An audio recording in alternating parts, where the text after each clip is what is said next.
Council defense format, a long one. We are 2 hours late. Before the Council, we hold the European Defence Agency Steering Board. As you know, the Steering Board of the Defence Agency is being composed by the defence ministers of the member states. I think that the European Defence Agency is not very well known, and it deserves to be better known, because they do an extraordinary work, and there is not a lot of knowledge about the result of this work. Now the war has been an occasion for the work of the European Defence Agency put on the news and on the reflection and on the work of the European Council and the Commission. According with the strategic compass, today we have established the Hub for European Defence Innovation. The purpose is to stimulate, facilitate and support cooperation among member states on the innovation in the military field. It is the first deliverable of the strategic compass. Then we went to the analysis of the defense investment gap that we will present tomorrow together with the Commission in response to the tasking from the leaders in Versailles. And if I can summarize the result, is that the Europeans need to spend together more and better. The 3 things. And since it looks like that there is a certain readiness to spend more, it is the occasion to spend together, because spending together is the best way of spending better. If every member state increase its defense expenditure, multiplying by X its current expenditure, the result will be a big waste of money, because we will be multiplying our gaps, our loopholes, and not decreasing our duplications. By the contrary, increasing our duplications. The analysis that the agenda has been doing systematically every year has been very much useful in the preparation of the report that the College will study tomorrow and will be presented to the leaders. You know that the agency produces this coordinated annual review on defense, the CART report, or the capability development plan, where we study what do we have, which are our capabilities, and what do we need to have. And this is the gap. The gap is what we have and what we should have, or what we need to have. And taking into account the current security context, marked by the return of war to Europe, this analysis is becoming much more important. The analysis looks at the gaps in the short term. The first thing to do is to refill our stockpiles of military material. In the medium term, we have to augment our existing capabilities, and in the long term, we have to reinforce and modernize. Can I put a figure to the gap? Yes. If we had been spending on defense every year since 2009 until 2018, the same amount of money that we were spending in 2009, every year the same amount of money than in 2009 for 9 years, we would have spent in defense 160 billion more. Now we are at the same level that in 2008. We have recovered this gap, but the cumulated differences, adding up all the annual gaps with respect to the 2009, it makes 160 billions. it has been a strong disarmament process, a silent disarmament process that the Europeans have been passing through. I'm very happy, because less military expenditure means more money for other purposes. But now we face the consequences of this accumulated gap, and we have to recover from these dynamics. Then we move to the how to recover. This is a big question. On what?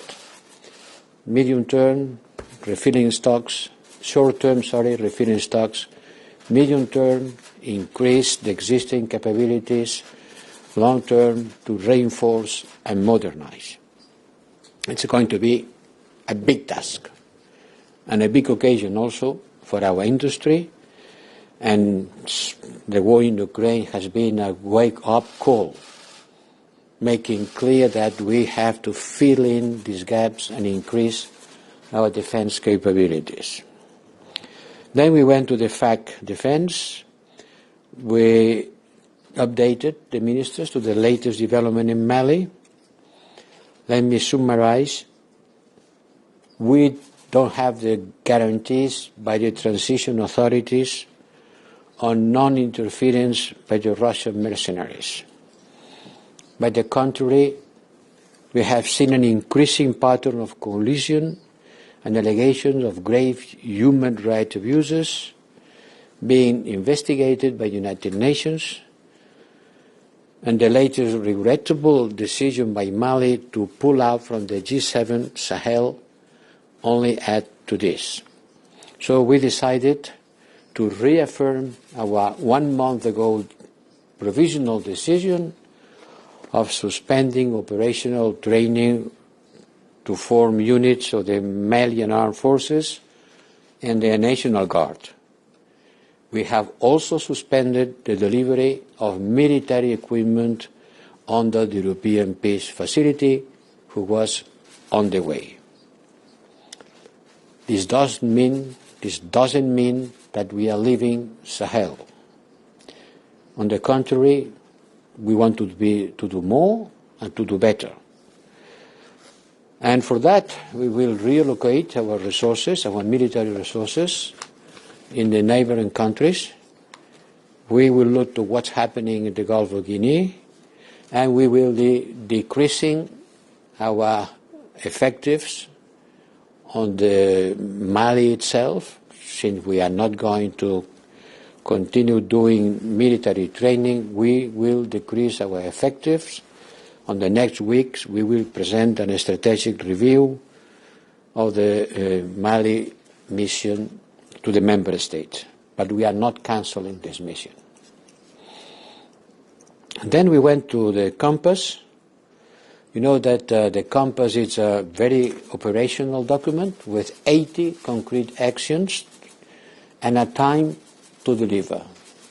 And 51 of these 80 concrete actions have to be implemented already this year. And we are working on it. And we have explained to the ministers what are we doing and what we expect the member states to do on space and on fighting against information and manipulation, on developing this rapid capacity deployment force. 51 of these measures has to be implemented this year. Then we went on the study on how can we make our CSDP missions and operations more effective. This is another request from the Compass. More flexibility in order to respond to our partners' needs. More targeted training, accompanying equipment, and we cannot have a fit-for-all formula. We have to be able to adapt the missions to the current security environment. We should try, for example, to authorize executive tasks, not just training, but executive tasks, using Article 44, which allows a member to agree to execute certain tasks that could represent an executive mission under the European Union banner without having to be all together. We don't need unanimity. Well, we need unanimity, but not a unanimous participation. So the ones who doesn't want to participate can let the others go. We have also to prevent better and not only respond to crisis. We have to act before the crisis erupted. This is a good example. The Gulf of Guinea is a good example. We know that there are some crises that look like the Sahelian crisis to tackle terrorism. So that's happening in Benin, Togo, and Burkina Faso. So we need to act before the crisis erupts, and we have to be prepared to provide support to our partners well before we are in an urgent situation. We need smaller, more agile teams that can address specific requests for targeted training, advice, equipment, and accompaniment. This is the formula. Then we went to the Russian aggressions against Ukraine. We were joined by the Ukrainian Minister of Defense, Mr. Reznikov, via VTC certainly, and the NATO Deputy Secretary General, Mr. Joanna. Minister Reznikov gave us an account of the situation on the ground and the needs of the Ukrainian army that we are continue supporting. I think that this support is making a difference in the battlefield. In the battlefield capacity of the Ukrainian army, we need to sustain the effort. We have to replenish resources and stockpiles.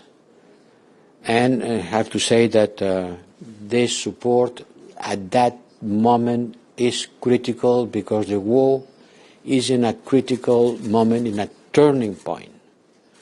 And we cannot let Ukraine to run out of equipment. And we will not. We will not let Ukraine to get out of equipment because the battle in the Donbass is in a moment in which the counteroffensive of the Ukrainians and pushing the Russians and having some extraordinary success like the one the other day against a column of Russian tanks shows that the Ukrainians continue having an incredible capacity to resist and to counterattack. The additional tranche of 500 million will bring to 2 billion the total military support from the European Union. But it is just a part of the European effort. The member states, from their side, they are also doing a lot of effort. I will not give you the total amount, but it's much more than people believe. And I think this is a good thing to continue doing because we did it from the beginning of the war, and we will have to continue until the end. The delivery is advancing thanks to the hard work of the clearinghouse cell. It's working in cooperation and coordination with the cell that the other day in Ramstein was created in order to pull together the efforts not only of the European member states but of the all people, US, UK, Canada and many others that are supporting Ukraine.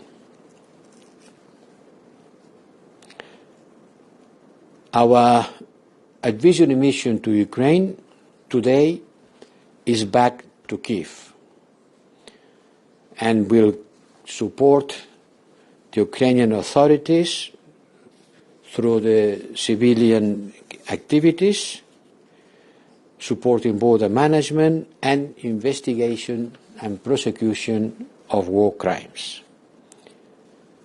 We also launched the Atrocity Crimes Advisory Group, jointly with the US and UK, to coordinate international resources supporting these investigations. The news of the day. The news of the day is Swedish and Finnish ministers explaining us and updating us about the policy deliberations on NATO membership. They can count on the full support of the European Union. This will increase the number of member states that are also members of NATO. And this will strengthen and increase the cooperation and the security in Europe. So let's hope that this membership will come soon, and on this way NATO and European Union will be two sets of member states with more intersections. It's an important important geopolitical change. Have a look at the map on the Baltic Sea. Have a look at the coast of the Baltic Sea. You will be the big differences with Sweden and Finland being members of NATO. As I said, it was a long and intense Defense Council. I am at your disposal for more information. Thanks a lot, and we will take questions. We're very happy to have many of you here in the press room. I will start by Nicolas, who has the first question. Monsieur le représentant, bonjour, en français si c'est possible. Nicolas Gros-Verret, B2. Sorry. Let me... Oh, je lisais en français, c'est oui, possible. Oui, allez-y.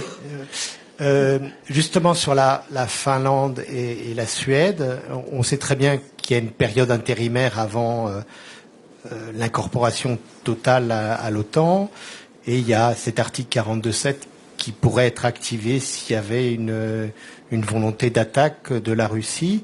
Est-ce que les Européens sont prêts à répondre à une demande potentielle des Suédois ou des Finlandais s'ils décidaient de le mettre en œuvre?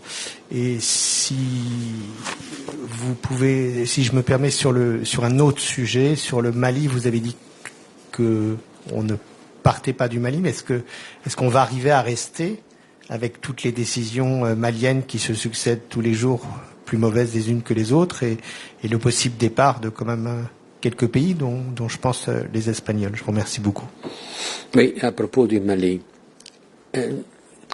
pour annuler la mission, pour la finir, pour plier bagages et partir tous, il faut une décision prise à l'unanimité du Conseil. Et vous savez combien difficiles sont les décisions à l'unanimité. Mais la question ne s'est même pas posée. La mission n'est pas annulée, la mission reste, mais on va la redéfinir et la redimensionner. On a plus de 1000 effectifs. On n'a pas besoin de 1000 effectifs si on ne va pas faire un entraînement de masse à des centaines de soldats. L'activité, la grosse activité, c'est le training de dizaines, centaines de troupes. Ça ne va pas continuer. On a arrêté il y a un mois. Il n'y a pas de raison de continuer parce qu'on n'a pas des assurances de la partie des autorités maliennes. Donc ça, on arrête. Si ça, on arrête, il faut répatrier un certain nombre de ces effectifs. L'Espagne ne part pas, mais sans doute va diminuer le nombre de ces effectifs. Je pense que c'est un grand contributeur à la mission au Mali. Et évidemment, ça va diminuer. L'Allemagne a ses effectifs qui restent, mais pas au Mali. Ils restent au Niger, de l'autre côté. Ils font partie d'une mission qui maintenant a une dimension régionale, parce que c'est pas seulement le Mali, c'est aussi le Burkina, c'est aussi le Niger, mais ils sont pas au Mali. Donc la mission reste, la mission va être redimensionnée, refocus, je sais pas comment on dit refocus, recadré pour atteindre d'autres objectifs, comme le training de haut niveau, les trainings dans des affaires de, par exemple, le respect des droits humanitaires Et le conseil de haut niveau au cadre de l'armée malienne, c'est possible. Mais l'activité, disons, qui demande un grand volume d'effectifs, une grande activité numérique qui engage des centaines de personnes, celle-là va s'arrêter. Mais on reste pour faire les autres choses avec beaucoup moins d'effectifs. Mais ceci ne veut pas dire que tout le monde va partir quand et comment ils voudront. Il faudra faire ça d'une façon coordonnée. On est quand même une mission et chaque pays devra proposer le retrait de ses troupes d'une façon coordonnée par le commandement bruxellois de la mission au Mali. Sur la question. J'allais dire une chose, mais je ne la dis pas. Ensuite, article 42.7. Article 42.7, il est là, elle dit ce qu'il dit.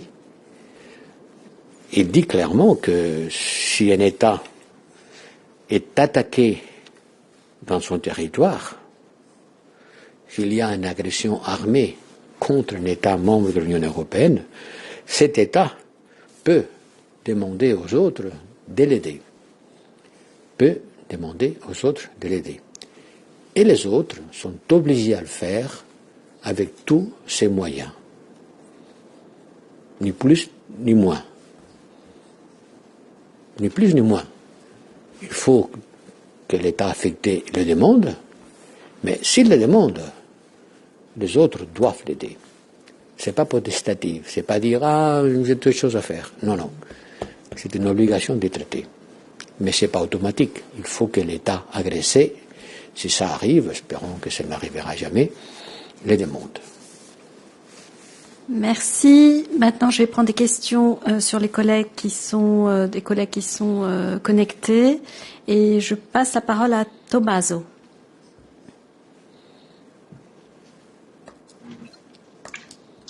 Oui, bonjour. Est-ce que vous m'entendez? Très bien.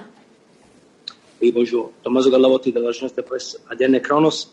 Et c'est seulement pourquoi ce matin la secrétaire au Trésor des États-Unis, Janet Yellen, a dit, je cite en anglais, je vous prie de m'excuser, elle a dit que I commend European leaders for their proposal to phase out all Russian energy supplies within 6 months, and I recognize the solidarity of the European people in accepting the implications of this proposal. Est-ce que vous pourriez nous dire quand les leaders européens ont pris cet engagement? Parce que, à ma connaissance, ce n'est pas un engagement qu'ils ont pris en public. Et en plus, la secrétaire Yellen est une ancienne présidente de la Federal Reserve. Donc, j'ai du mal à croire qu'elle parle en faisant des erreurs. Merci. Je ne dirais pas qu'elle a fait des erreurs, mais il peut y avoir une mauvaise interprétation.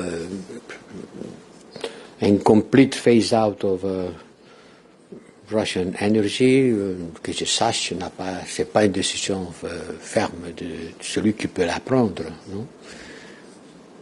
Mais peut-être il y a une mauvaise interprétation des données, des chiffres. Je ne peux pas commenter une déclaration que vous m'annoncez, mais que je ne connais pas en détail.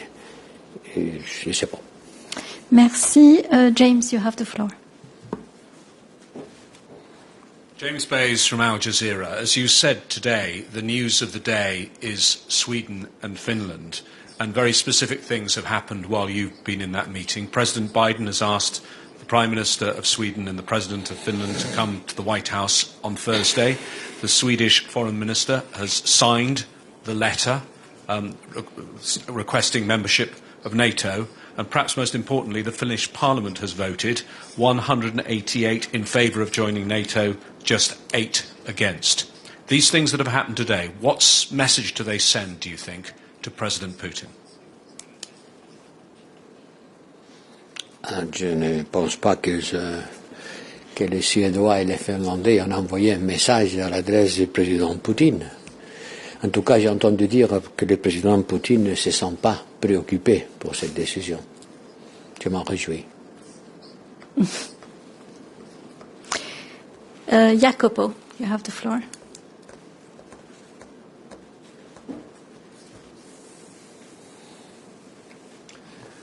Thank you, Jacob Bregazzi with Politico. Je comprends que quand on parle de défense, on parle en français, mais je vais poser ma question en anglais parce que before you mention the refiling stocks, my question is where the money will come from. If I understand correctly, there will be an off-budget fund because the MFF cannot be used for military expenditure, where member states can chip in. And first of all, I would like to understand whether this is correct. And secondly, whether this money will also be used to refill also the EPF, because so far 2 billion, as you just said, have been spent, so there will be other 3 billion for the rest of the years. And so my second question is whether this money will also be used to refill the European Peace Facility. Thanks. We can talk about European defense in English. Happily, I am not able to speak in German, but it would be equally appropriated. The common defense is not something that belongs to the French. Look, first, certainly we cannot fund military expenditures with the European Union budget. We finance the defense industry through the European Defense Fund, qui devrait s'appeler European Industrial Defense Fund, parce que finance l'industrie de défense. Mais il n'achète pas d'armes. La European Peace Facility ne fait pas partie du budget européen. C'est un budget d'un accord intergouvernemental qui n'est pas soumis aux règles du budget européen. Donc, on pourrait en faire ce que les membres du board décident. Mais sans doute, ils ne vont pas décider d'utiliser ces ressources, ces maigres ressources, parce que finalement, comme vous dites, il nous reste 3 milliards. Avec 3 milliards, on ne va pas trop loin pour refaire les stocks des armées européennes qui ont pu être, je ne dirais pas épuisés, mais usés pour aider l'Ukraine. Non, le gap analysis, c'est un gap analysis. It's not a gap funding. Le financement devra être fait par chaque État. On peut toujours imaginer des solutions d'autres types, mais non, c'est clair. Le financement des armées, c'est une affaire nationale et rien n'est prévu d'autre. Et par rapport à l'European Peace Facility, yes, we have enough resources for this year. Et on peut toujours les remplir, ces ressources. Il suffit que les États décident de le faire. Ce n'est pas comme le budget européen. C'est une décision intergouvernementale, beaucoup plus flexible. Ne demande pas l'accord avec le Parlement. Il demande tout simplement que les États membres qui font partie des IPF se mettent d'accord pour augmenter la quantité qu'ils auront décidé au début de l'année. Mais on pense qu'on a assez de ressources avec ce qu'on a. Yuri, and then the lady in white. The lady in white. At the end. She's at the end. Yuri, il faut lui répondre. J'en vois 3. Elle est tout au fond. Il faut lui répondre en anglais à Yuri. En anglais? Okay. So thank you very much, Yuri Shiko, Deutsche Welle. So I want to come back to English to ask you about Russian war against Ukraine. So you said now it is a turning point. So can you tell us what is the EU assessment? What is turning point? Yes. Point de basculement. Yes. So what is your assessment? How long will Russia be able to continue its offensive? Because now we still see that Russia is trying to continue its offensive on Donbas. So what is your assessment? How long it will be able to continue to sustain this effort? And then you said that EU countries want to continue providing weapons to Ukraine. So, but given this huge gap that you talked about, will the EU countries have enough weapons to provide to Ukraine to sustain this effort to help Ukraine to defend itself, and as you said, to start counteroffensive in other parts to liberate other parts of Ukraine that have been occupied by Russia? Yes, certainly. The member states have enough resources to continue supporting Ukraine at the same pace. No problem. And I am not a military expert. I don't know. I have a military staff, and I got a lot of advice and information. I see what the satellites see, but frankly speaking, I wouldn't dare to make an hypothesis about how long Russia can resist. We are talking about Russia resist. The verb resist, we use it with respect to Russia. But if it is true that Russia has lost about 15% of their troops at the beginning of the war, this is a world record on the losses of an army invading a country. Thank you. And you have the list of the material that the Russians seem to have lost on tanks, artillery, drones, losses which has been verified. That's also an incredible amount of losses. I don't know if they can refill it, but the amount of losses of the Russian army is really impressive. And last but not least. Thank you, Katerina Tani from Monch. I have a general question on cooperation, defense cooperation. In the past, the increase in national budgets for defense haven't always translated into increased cooperation. So do you think that this time the overall geopolitical situation and the need to replenish the stocks will translate into an improved cooperation in defense for member states? And if yes, why? Thank you. Because there are good reasons.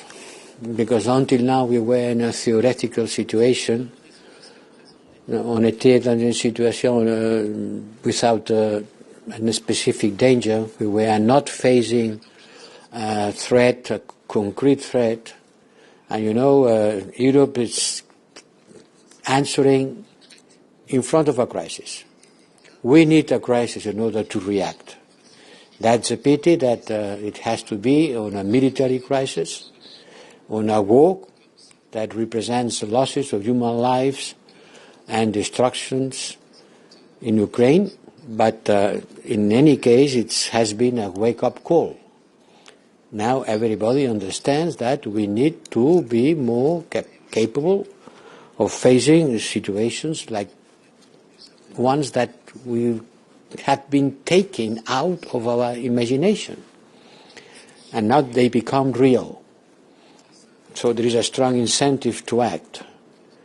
And to act the best way. And it's clear that common procurement, common research and development, pooling capacities, avoiding diversification of materials, different types of materials, all the doctrine that the European Defence Agency has been creating along the years, and this agency was created for that, was created to push for a common defence capacity.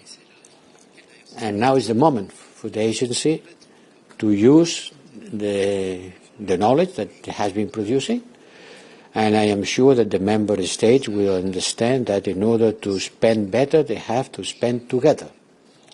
To spend together, to spend better. And since they want to spend more, they will do it in a better way if they do together. The number of expenditure which is being done in a, let's say, in a common approach has been decreasing. Against any rationality has been decreasing.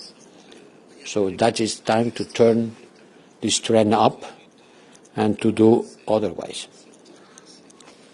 Thank you very much. This is the end of this press conference, and thank you everyone for your patience. Thank you, High Representative, and thank you to the interpreters for your work today. Thanks. Have a nice evening. Thank you, and good afternoon.